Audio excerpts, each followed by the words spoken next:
Bandeko balandi biso na kati ya chaîne na biso Ediba TV mwana Congo. Toyeli lisusu na sango moko ya kitoko pe ya monene naza sur boko kamwa me boko sepela.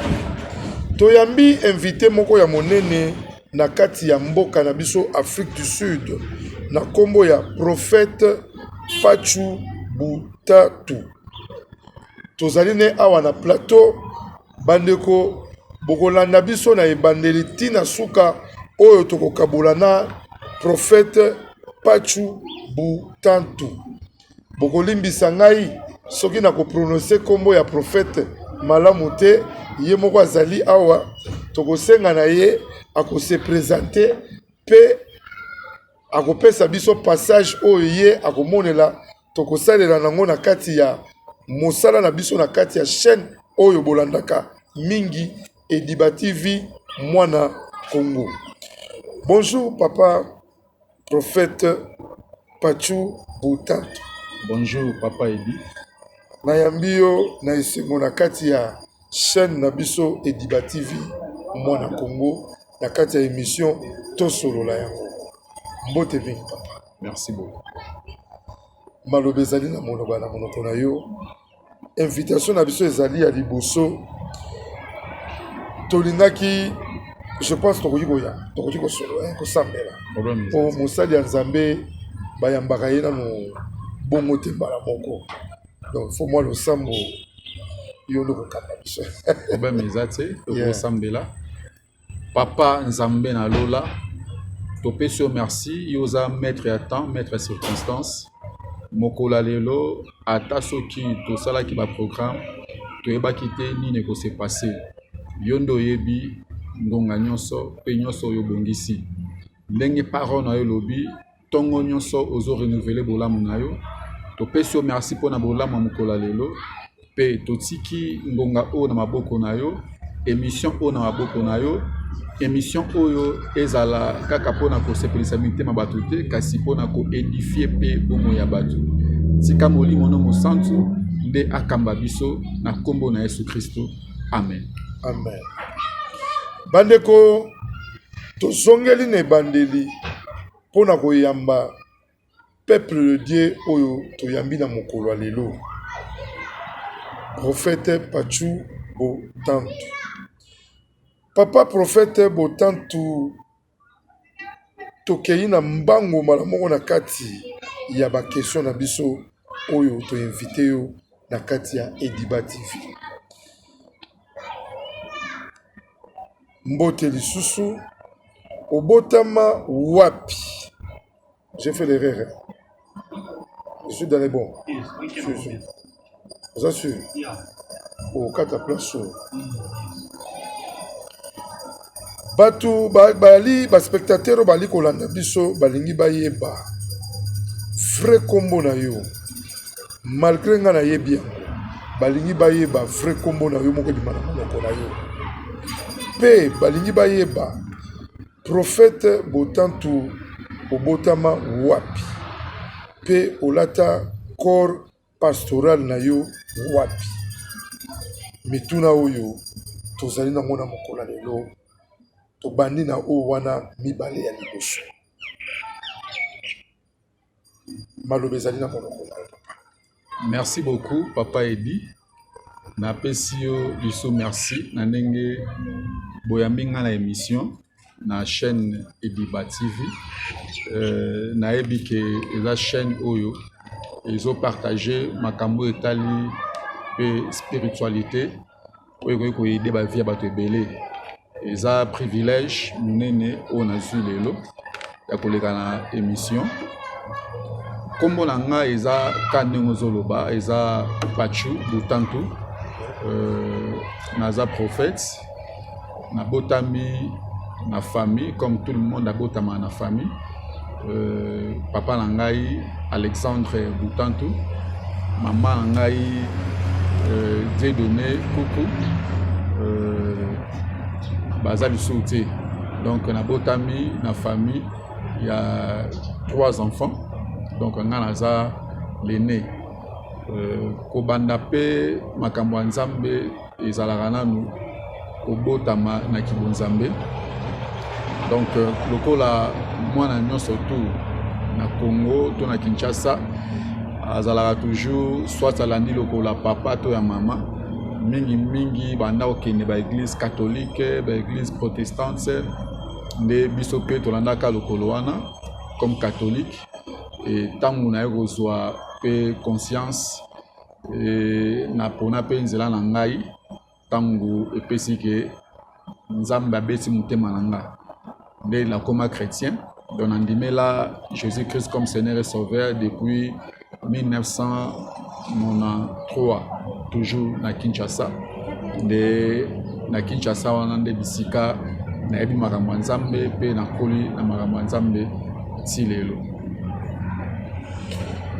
Bandeko bolandi intervention ya prophète Pachu Botantu na mituna oyo biso tokotuna lelo na kati ya émission na bino to solola yango pe na kati ya chaîne Ediba TV. Papa Pachu tolingaki to yeba différence nini ezali toyebi ke ezali facilité de mosala toyeba kosala mosala ya bonzambe awa na kati ya Afrique du Sud ou bien libanda ya mboka Congo epai touti na baye oyo mboka bakosala na kati ya Congo différence penza ezali wapi nde tolingi toyeba nanu mwa ba différence wana mwa moke parce que ezana bato ebele toza komona baza koya awa ils se disent que nazali pasteur nazali prophète makokoma awa akokoka te tolingi toyeba est-ce que ezali facile kosala mosala ya Nzambe awa ou bien faut kosala ngo na kati ya Congo ou bien boni Ndeko Pachu Botantu. Merci beaucoup Papa Edi. Pour nous répondre à la question na olinga nazonga un peu na ebandeli nde na lobaki na yebi Nzambe na Congo Kinshasa bisika na ndimeli Christ comme Seigneur et Sauveur depuis 1993 et na 1996 nde nazwa baptême nyonso wana esalami na maboko ya papa na ngai molimo papa na ngai spirituel apôtre Alpha Lushima na église Chapelle de la Victoire wana eza na Njili.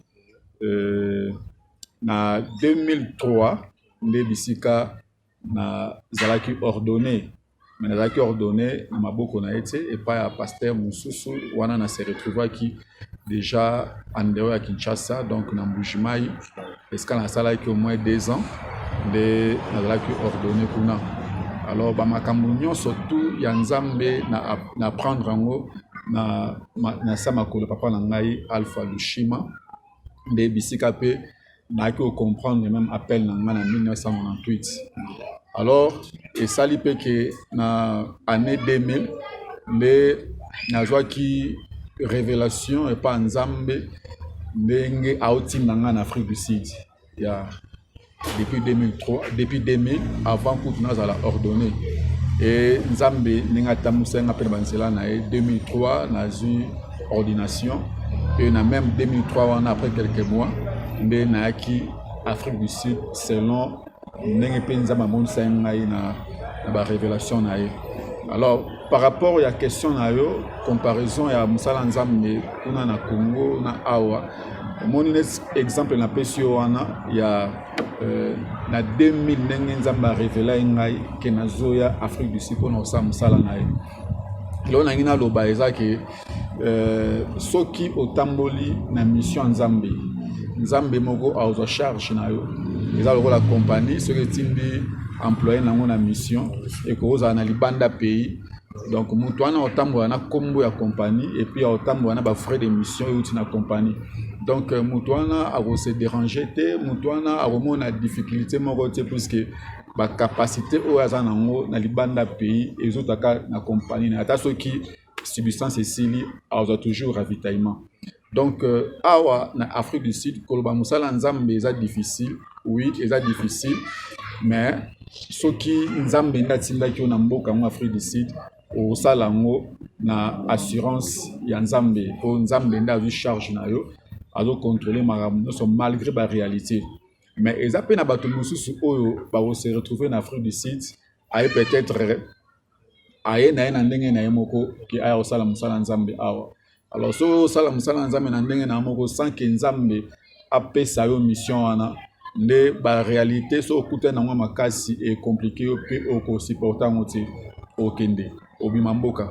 Mais moto oyo aye na ndenge ya mission ya nzambe ata kuta na ba réalité ya ndenge ni ya makasi aosemonte ba réalité mpo ayebi ke moto po abunda na réalité eza nzambe oyo atindaki ye.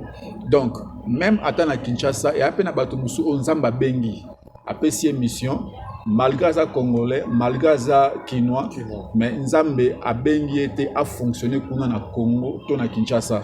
Mais soki ye alobi na o travailler ka na Kinshasa puisque na lingala nga okema mboka mosusu te. Mais ya mosusu omona mpe so vérifier nzambe ayebisaki kende na mboka tel kende na province tel kende na pays tel.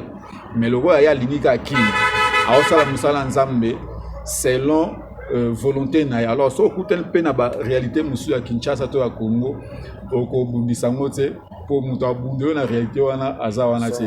Donc nzambe abunde yo na réalité ya bisika oyo atindi yo. Comme exemple soki oza Moïse te okende mpe Égypte te. Po Moïse nzambe atindi ye na mission na Égypte akende kolibere bana Israël kuna akuta Pharaon kuna akuta même ata na ba divinité oyo evandi na Égypte. Alors soki oza na pouvoir oyo nzambe apesi yo te ya résister contre ba divinité wana obimisa bana Israël na Égypte te. Donc ndenge moko mpe soki oza Daniel te na Babylone okofonctionne te po okuta na roi oyo bagumamelaka ye. Sikoyo soki oza na o Daniel te okende ogumbamela roi wana. Mais Daniel agumbamela roi te malgré ba réalité ya kuna nzambe azali toujours na nsima Daniel mpona kopesa toujours elonga. Donc na mboka oyo edépendre kaka soki nzambe atinda yo ata réalité eza ndenge nini ofonctionne bien. Yeah, merci beaucoup.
Voilà de retour na kati ya chaîne Nabiso Ediba TV Mwana Congo.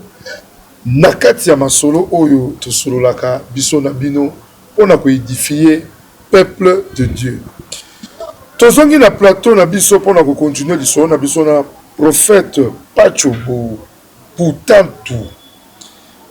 Ndeko prophète Pachu Butantu tolingi toyeba ba difficulté nini oyo bino bokutana nango na kati ya mosala ya Tata Nzambe, na kati ya mosala ya Bonzambe, na kati ya mboka oyo Afrique du Sud.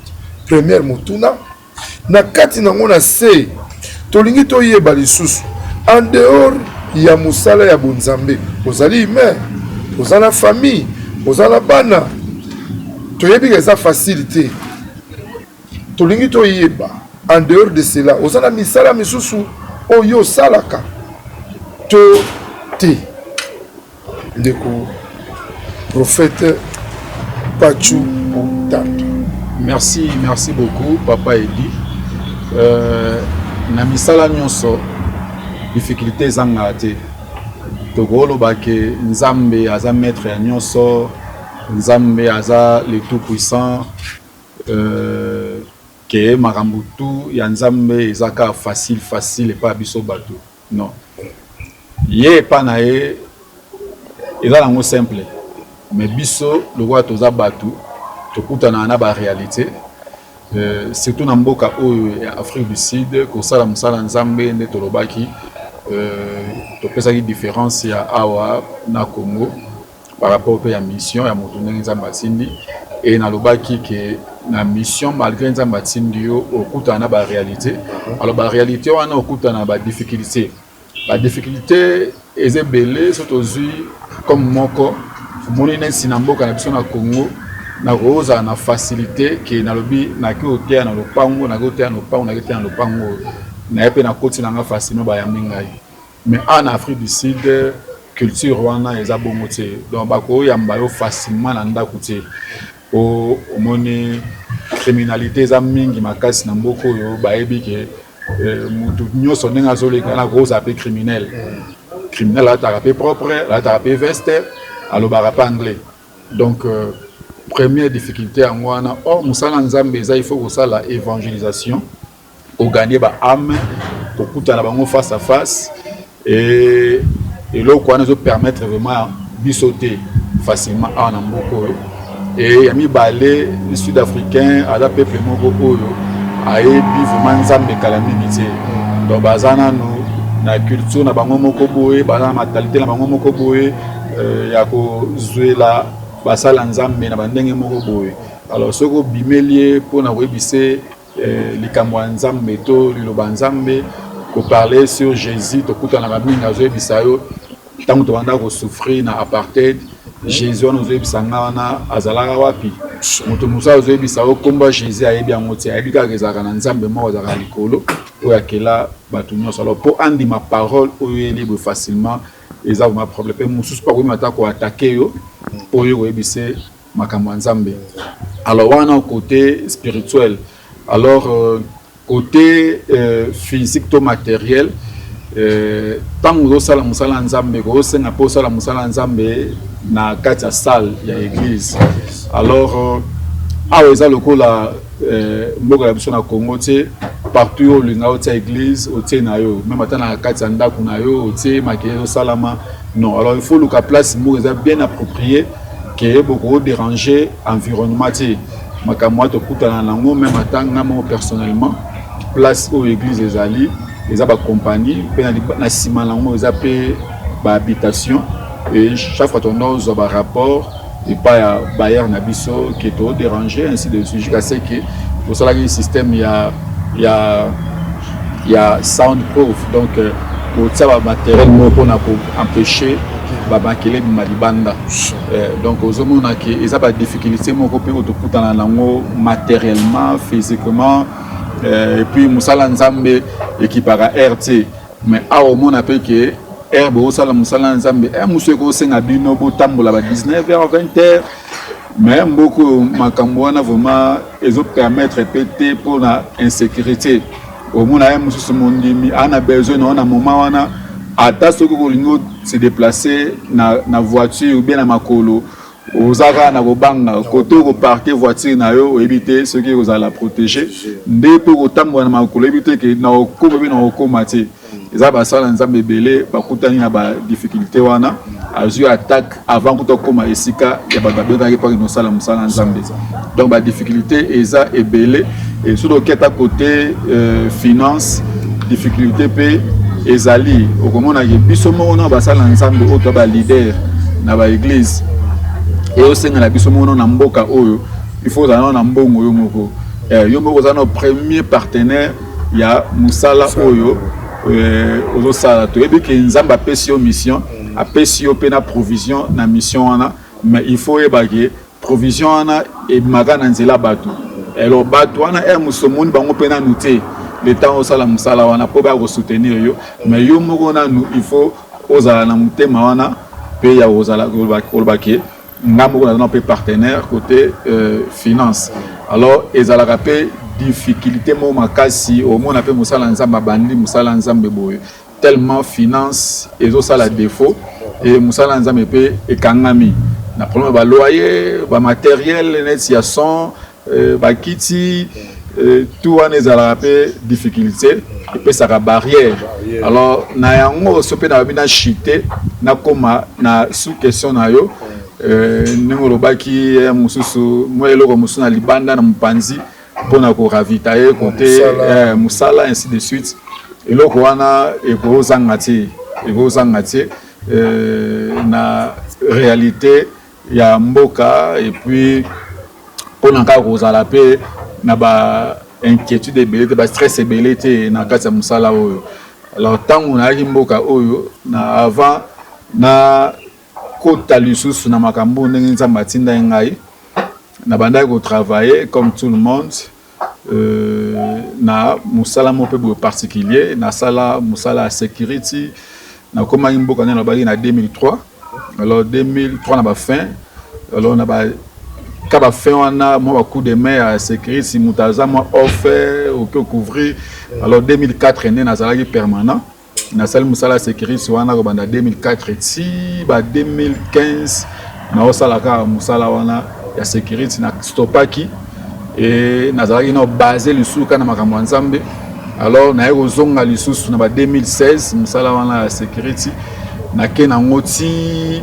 ndenge na aussi sango na 2022 donc ça fait déjà 2 ans depuis na ça sous musala sécurité wana ti alors quand na kati musala sécurité wana moi maele pe mukie et zalaki ko ba peke dans ça musala nzambe atama mupanzi pe makamu susu ezala alors ata so ngamo na oza na tamingité ya osala reloko ngo libanda wana naza marié alors femme nanga azape associé nanga na makambo ebele à soutenir donc zape na moi moyen moko na pesa ye pour adébrier pe et kala mingi pété à lisusu na ota suko fungo sa business moko na niveau ya mboka na biso moko eza moi usine moko mukie ya production ya eau vive donc nous surtout on a capable de permettre biso moi stressé à la tête na kati ya makambo alors ndena lo bien ba difficulté côté ba mbongo côté nini et ça peut que ba serviteur de Dieu belé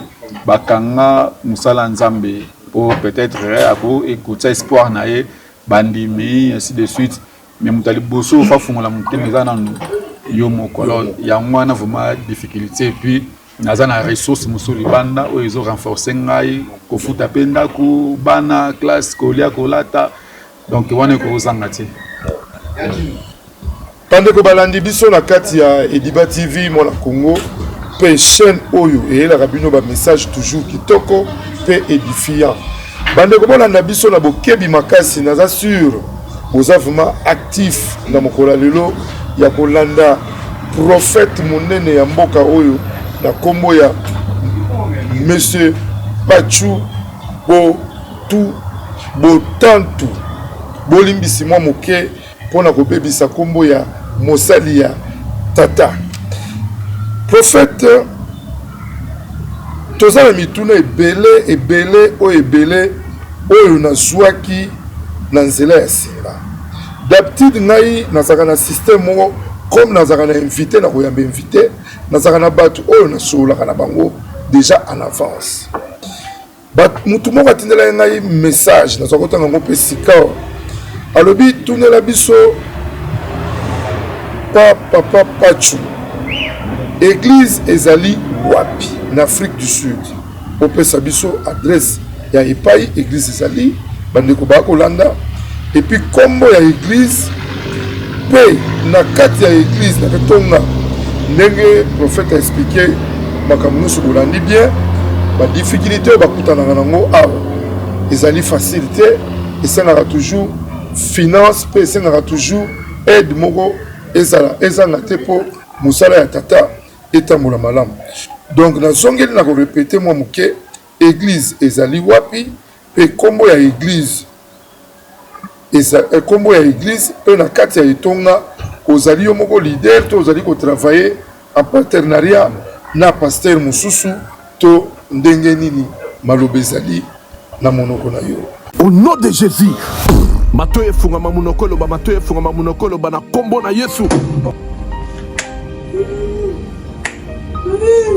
Matoyi na ye na malobe fungama. Ngai mama Lutumba nakendaki na prière ya convention oyo esalamaki ya papa Moïse ayaki awa. Nakendaki kuna na mwana nanga azaki banda inane azaki koloba te ndenge akokisi 23 ans. Tokendaki kuna papa abondelaki pona ye namoni akomi koyoka pe koloba. Yango na pesi nzamba ozana merci pona bolamu nyonso azosalela ngai. Shalom bana nzambe kana ngai ezalaki ka ya depression makasi na banda kolala te na banda koganga na banda koyota bandoto mabe na kondaki na silaki nzoto bamemaki nga na hôpital psychiatrique na dépensaki mbongo ebele esimbaki te. Or fallait nasala mémoire na ngai ya fin de cycle ba dépensaki koleka même na classe. Prophète moko ayebisi biso eza likambo kokende hôpital te eza likambo koluka nzambe epa na ye moko esimbaki te tokende na ba ministère ebele ba prophète ebele simba ete mais nakumisi nzambe ya papa Moïse po mokolo bamemaki nga dès le premier jour epa na ye asimbaki ngai mutu na ngai komaki stable ezo chauffer lisusu te na komi kolala pongi na komi kolia nazoganga lisusu te